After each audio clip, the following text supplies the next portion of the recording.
It says, Jesus talking to Simon, he turned and looked at the woman. So he's looking this way because Jesus sees everybody.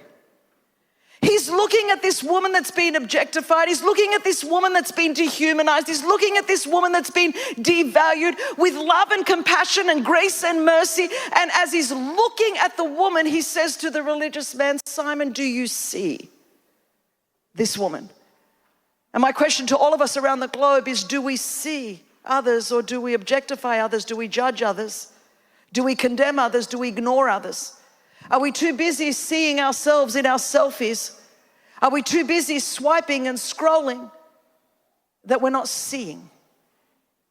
Oh, we're objectifying, we're devaluing, we're dismissing, we're ignoring, but are we seeing the person next door to us in the cubicle?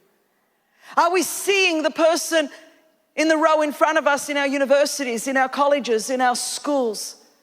Are we seeing the lost and the marginalized and the poor and the needy? Are we seeing? Because there's a big difference between looking and seeing. When I first became aware of the issue of human trafficking, I was at an airport in Thessaloniki, Greece, and there was all of these posters of missing women and children.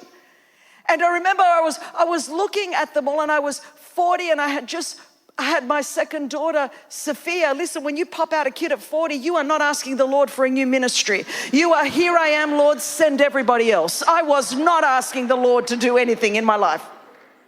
And so as I was standing there, my little Sophia, I'm 40, I look at the missing posters, and as I went in to look closely, I saw this little girl missing, had been the victim of human trafficking. And her name was Sophia. And in that moment, I went from looking at someone else's missing child to seeing my own daughter.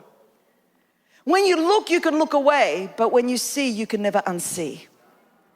And it changed everything for me 2 decades ago. And I would wonder whether Jesus is asking all of us, church, do you see lost people? Church, do you see those that have got no hope, that are anxious, that are addicted, that are broken, that are hopeless, that are helpless? Or are you scrolling straight past them? Are you swiping straight past them? Are you walking straight past them? Or are you so busy posting your next selfie you're not seeing?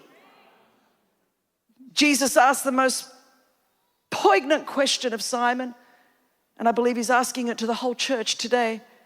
Church, do you see? There are billions that do not know Jesus. And if we are, the whole point of Gather 25 is that we would mobilize that 2.5 billion that profess to know Jesus so that we can reach the billions that don't know Jesus. And it starts with seeing. Simon, do you see?